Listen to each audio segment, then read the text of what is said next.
Hey there, Ryan Reynolds here. It's a new year, and you know what that means. No, not the diet. Resolutions.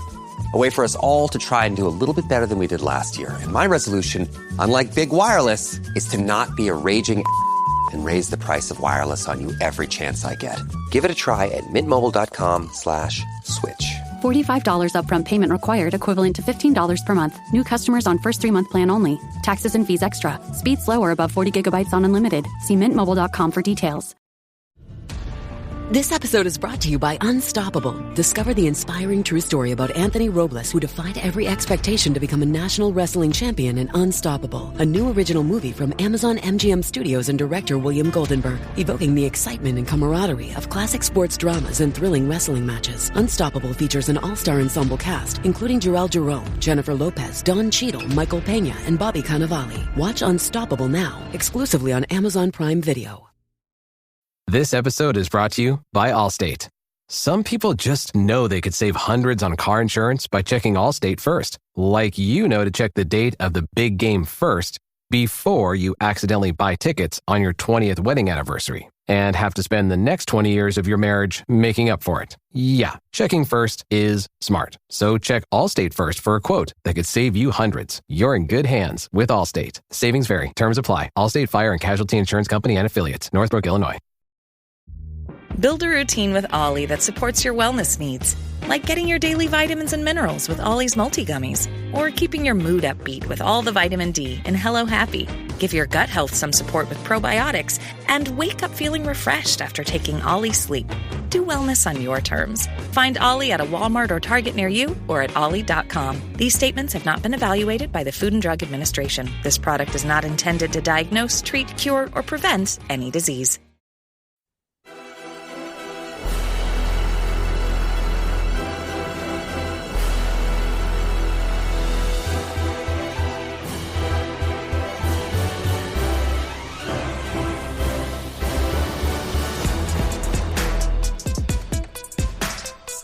American soccer fans, welcome to episode 147 of the USA Soccer Cast. We are bringing you everything about the U.S. national teams, the players, the leagues, and everything else that impacts the game of soccer in these United States.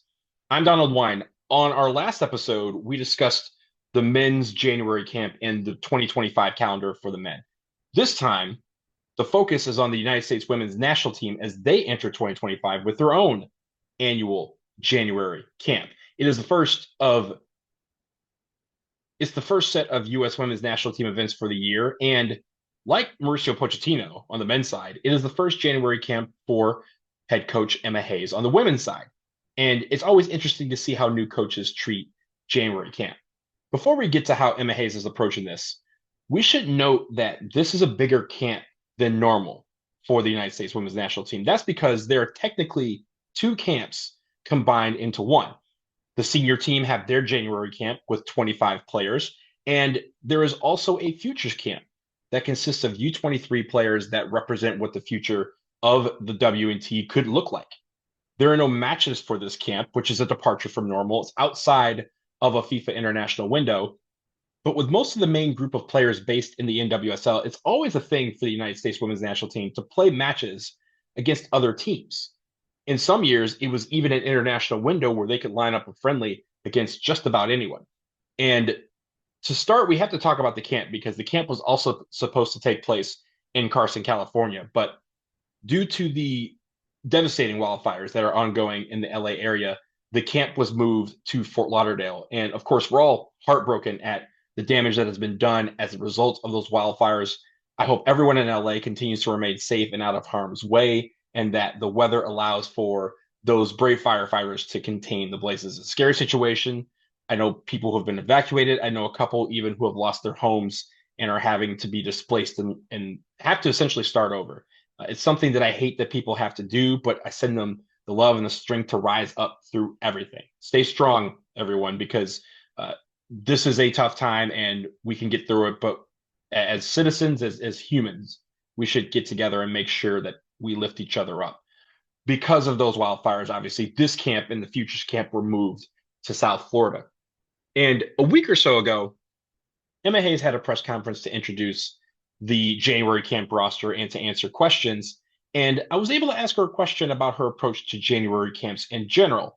And I asked her if it would still be the norm for matches to be scheduled with January camp. Her answer is fascinating. And I actually want to play some audio from the press conference where she addresses them. So here first is my question to Emma Hayes, and then her response. Hi, Emma. Happy New Year to you. This is your first January camp as head coach, and as you know, this is a big part of the calendar for U.S. soccer every single year. So, what are your goals for camps like this, where there are no matches and you will have two full rosters full of players? And in the future, do you plan to schedule matches for January camp, or are you going to continue to have this as more of a futures identification camp? Well, first of all, Happy New Year, and I'm really excited for January camp. Well, I think we have to understand that it comes prior to a pre-season beginning for these players.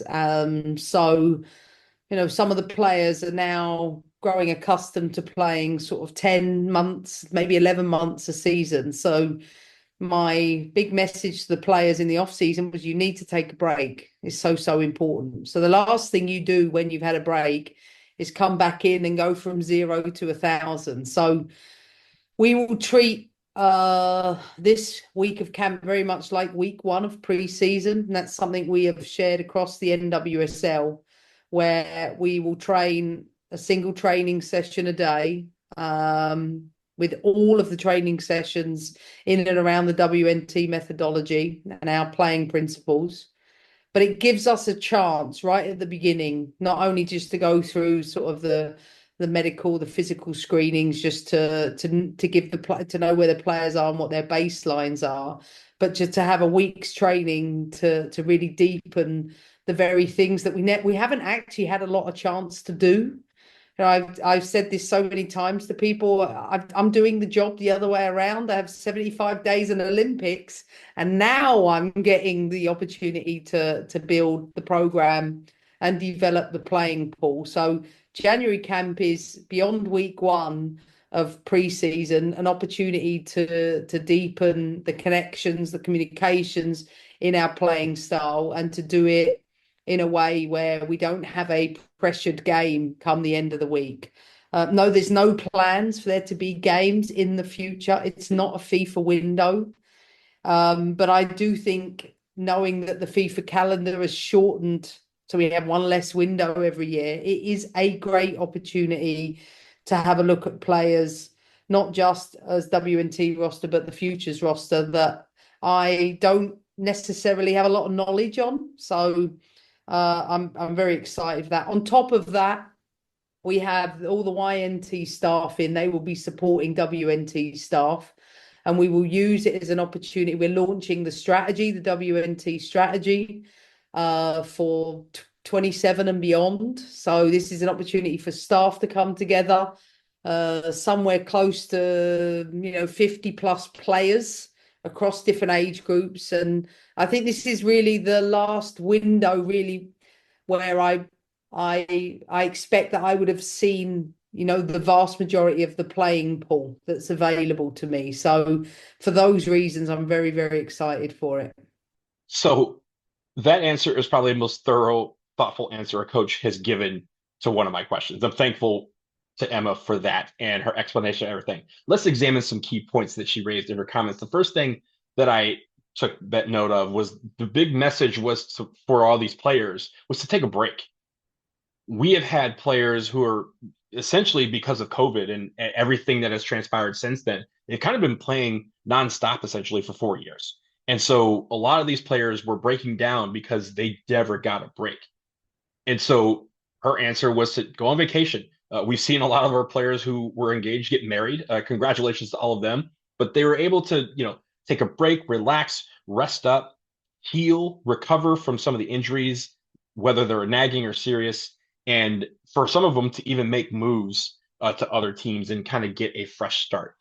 The one thing about this camp is she did not want her players to have to go from 0 to 1,000. So they are very much taking things slowly, one training session per day, easing players back into conditioning, and at the same time, introducing some of the methodology that they're going to be using throughout the year and beyond.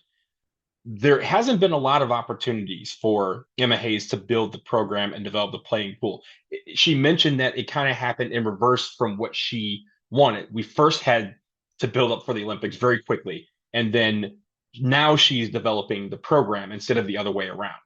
And so I thought that was interesting that she is excited at the possibility that there are no matches and she gets to just implement her strategy. She said she's got coaches coming in. They've been kind of dealing with the overall methodology and how it's going to work from top to bottom, from the senior national team all the way down to the U15 girls, and how that's going to work, how the synergy between these various youth national teams, the extended national teams, and the senior national team can really help everybody grow and succeed and develop player pools that are robust and deep. That is the idea here. And the fact that there are no matches to kind of take the mind off of that and focus on the competition is an interesting thing. Now, what is probably the most interesting of everything that she said is that, yes, there are no matches during this January camp for this year, but she does not plan to have matches during January camps moving forward either. And that usually is something that U.S. Soccer loves to do, right? It's the kickstart of their year. And the fact that January is now outside of a FIFA window, she does not want to go into a competition without her full complement of players. Of course, we have more and more players who are going abroad, and she doesn't want to leave them at home while they're playing competitive matches over here. There also is the fact that she just doesn't want to put players into that kind of stress after a long layoff. And for some players in NWSL, they have not played since November, and they need to get their legs back. They need to get the conditioning back. They want to ease into things. And most importantly, no one needs to get hurt. And I think that is an interesting change to what we're used to seeing from both the men and the women in January camps. We usually use it to build around a couple of matches, whether they're small friendlies or, in the case of the women, sometimes they're friendlies abroad. This time around, she wants to use it as a development tool. She wants to use it as an evaluation tool. And I think that's great. And again, it's going to be a change in the philosophy of the women's national team program. Needs to be a change in kind of our psyche as fans to understand that this is the time for them to kind of come together as a team, develop, work on some things, and really ease into the year as opposed to going full speed right from the get-go. There is one less window now on the women's side. It sounds like it's going to happen in like a year. And so now they have no September window. And now there's only October and November. My bet is that she is going to want to use those opportunities to schedule some big time friendlies and just have a 4-match series essentially of friendlies. Now, how will that work with the Women's World Cup coming up in 2027? How will that work with Euros and other big time competitions on the women's side? I don't know that answer yet. And I don't think she does either, but at least that is the strategy, is to test themselves against the best, especially given the fact that there is one less window now for them to operate in. And then finally, I mentioned the women's national team strategy, and it's really a big thing for U.S. soccer to develop something that can be used not just for the senior national team, but for all the national teams. I mentioned the youth all the way to the extended national teams and even the WNT and MNT. They want to implement this, and she wants to bring that strategy to start now, bring the staff together to learn from each other with all the players, and use this to build the foundation for the strategy that they can use to 2027 and beyond. She obviously wants to build something that can be long lasting, and she wants opportunities for people to be seen and for international opportunities to increase. That's hard to do with the number of windows shrinking. So she's using this time to try and get everybody on the same page. And I think that's incredible. Now, let's take a look at the roster for the women's national team for January camp. And we start with the goalkeepers, which is a big deal in this particular camp. Angelina Anderson, Claudia Dickey, Mandy McGlynn, and Casey Murphy are your goalkeepers. Your defenders, Tierna Davison, Crystal Dunn, Alyssa Mallinson, Tara Mickione, Jenna Neiswanger, Emily Sams, Emily Sonnet, and Ryan Williams. Your midfielders, Hannah Bieber, Sam Coffey, Savannah DeMello, Hal Hirschfeld, Neely Martin, Ashley Sanchez, and Jaden Shaw. And then finally, your forwards, Ashley Hatch, Emma Sears, Allie Sentner, Ella Stevens, Alyssa Thompson, and Morgan Weaver. There are two players that are normally in these camps that were called into this camp and had to withdraw. Lynn Williams was called into this camp. She eventually withdrew, and she was replaced by Hannah Bebar. Lynn Williams had a couple of injuries that she was dealing with. She also got married, so congratulations to her. So she was able to take this camp off really to go through all of those festivities and also to rest her injuries. And Naomi Girma, who also withdrew from this camp due to a calf injury and also maybe due to an impending transfer abroad. We have heard the reports about what could be the largest transfer deal in women's soccer history, that is international women's soccer history, and she could be moving abroad at any point. So at least at this point, we don't know the answers to that, but let's see if Naomi Girma being absent from this camp leads to her making a move elsewhere. Now, there's other players who are not in this camp. Triple Espresso, that is Mallory Swanson, Sophia Smith, and Trendy Rodman. All of them were nursing nagging injuries and just taking a break after what was a long couple of years for those three players. So some of these regulars are getting some rest. But that means it's time for the rest of the fringe players to step up. Some of these players who are right on the cusp of being part of the main player pool for the United States women's national team really need to step up. We also have a lot of retired players. Alex Morgan retired, Kelly O'Hara retired, so Becky Sauerbrunn retired, and Alyssa Nair retired from international duty. So the fact that the goalkeepers, Angelina Anderson, Claudia Dickey, Mandy McGlynn, and Casey Murphy, have an excellent chance to show Emma Hayes that, yes, they can be the next goalkeeper, the next starting number one for the United States women's national team. Of course, they don't get a chance to do it in matches, but being seen in this camp is going to help them. She believes is right around the corner, so you're going to maybe see a couple of these players get called into that camp based on their performance in this one. Next up, we will get into the futures camp and who has a chance to make an impression with coaching staff. We'll talk about all of those players after this. Hey everyone, are you looking for the latest gear for your U.S. national teams, Major League Soccer, the NWSL, or any other team in the world of soccer? The USA SoccerCast has affiliate partnerships that are ready to help you out. Head to linktree.com/USA SoccerCast, where we have links to Homage, Fanatics, the MLS Store, and Breaking Tea. You can get the jersey, shirt, hat, or accessory you're looking for to support your team, while also saving some money and helping this show in the process. Again, linktree.com/USA SoccerCast. Click on the links and get your gear. And we thank you as always for your support of the show.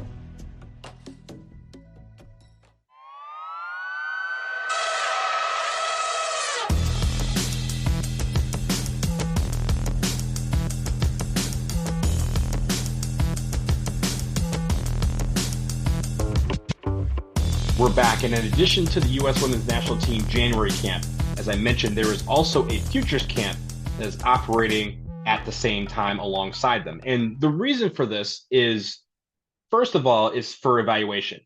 When you think about the number of players that are going to need to be evaluated by Emma Hayes as she develops this program for the next 3 years leading up to the 2027 World Cup, she wants to be able to see as many players as possible and get a player pool that is robust and deep.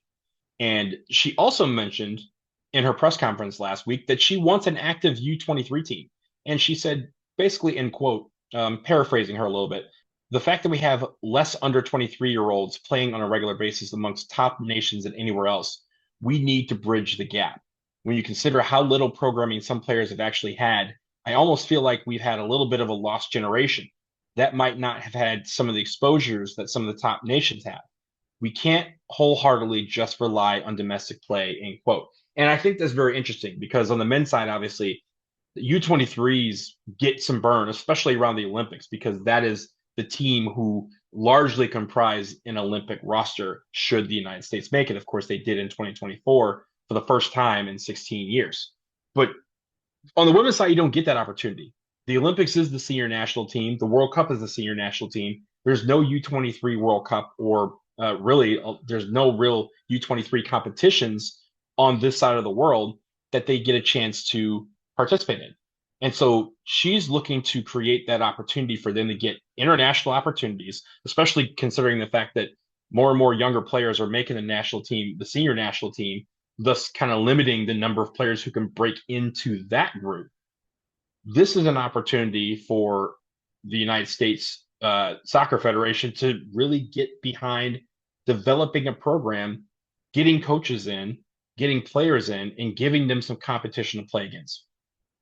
Some of the best teams in the world. We need our youth to be able to understand what it's going to be necessary to play at that level. And to do that, they need to play some of the competition that they could be seeing for the rest of their professional career on the international level.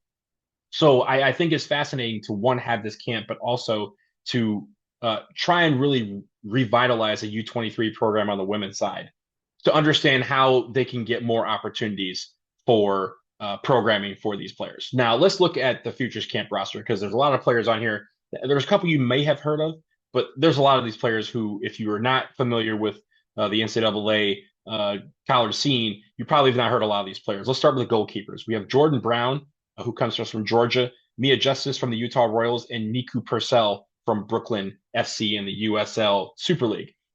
Defenders, Jordan Bugg from the Seattle Reign, Heather Gilchrist from Florida State, Savvy King from Bay FC, Emily Mason from Rutgers, McKenna Morris from the Washington Spirit, Lily Reel from Gotham FC, and Giselle Thompson from Angel City FC.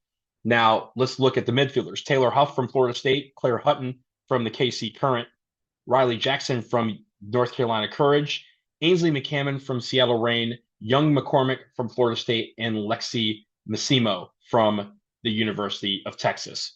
And then your forwards, Michelle Cooper from the KC Current, Maddie Dowland from North Carolina, UNC, Jordan Dudley from Florida State, Kate Fossey from North Carolina, Jamise Joseph from the Chicago Stars, Avery Patterson from the Houston Dash, Pietra Torden from Princeton, and Ryland Turner from the Portland Thorns. A lot of players who've had youth national team experience. Many of them are playing in college, but also there are some that have played in the NWSL, and they get to be introduced to the national team camp experience. They get to learn everything and get in front of Emma Hayes and the rest of the coaching staff. And I foresee that as part of this strategy that U.S. Soccer is putting together on the women's side, we will see more U23 camps on the women's side as they seek international competitions for these players. Now, could they be playing the Englands and the Frances and the Netherlands of the world? Sure, possibly. But they may start by trying to form competitions locally. Mexico, Costa Rica, Jamaica, Canada, trying to get some more opportunities for them to play international talent and get those reps, because that's what it's about, getting reps. It's all about broadening the player pool. Some of these players will get chances on the senior national team because of this camp, and some may get further moves in their career. We all know what they need to do to take their game to the next level. And this is the opportunity for them to receive that feedback that they'll need to go about doing that. Now, with this huge camp, 50 players, now 49, due to the departure of Naomi Girma, 49 players in camp, it is a monumental opportunity for all of these players to be seen and to get the training they need, and also to kind of ease into training for the preseason for the NWSL and even for spring ball in college. But of course, for the women's national team, there is a loaded schedule in the first part of the year. Next month in February, they have She Believes Cup, and usually that brings some of the top tier competition, and this is no exception. Australia, Colombia, and Japan will be the other opponents for the United States in that tournament. They're competing for the She Believes trophy that they won last year, and they're hoping to hang on to it again and not let it go abroad and go home with somebody else. So She Believes Cup in February, Australia, Colombia, and Japan. They then in April will have 2 matches against Brazil, including the first women's sporting event to take place at SoFi Stadium in LA. That should be a big one. That is Final Four weekend. 70,000 people can fit inside that building, and they hope to fill it for that particular game, because that will be a huge spectacle against one of the best teams in the world, led, of course, by Marta, who is arguably one of the greatest players, men or women, who have ever lived. There will be matches in late May, early June, and then there's a window in late June, early July before they resume with those matches in October and November. And I expect Emma Hayes at some point in one of those windows to go abroad, because I think she wants to take this team on the road to play in hostile environments and again, get that experience with a shortened group of women who are able to take on the best teams in the world in their house and beat them in their house. That's what she wants to do. She does not want to shy away from anyone. And if it means we have to go to their house, then we will. And I also think that Emma is going to continue to schedule matches against some of the best teams in the world when available. Here is the top 10 teams currently in the world from 1 to 10. You have, of course, the United States is number 1, Spain, Germany, England, Sweden, Canada, Brazil, Japan, North Korea, and the Netherlands. And if you even look further to 11 to 20, you get teams like France, Denmark, Italy, Iceland, Australia, Norway, China, Austria, Belgium, and South Korea. These are all teams that American fans who have watched the women's national team over the last few years should be familiar with. These are also all of these teams. It feels like half of them at one point were in the top 10 over the last couple of years. So this is a really deep group of teams from which Emma Hayes can pick. And if any of them are available, she's going to try and schedule them. And hopefully we see the U.S. women's national team play a lot of these teams this year to continue to test themselves against the best, while they also seek to evaluate the player pool and see who could be ready to lead this team against the world when the 2027 Women's World Cup comes around in Brazil.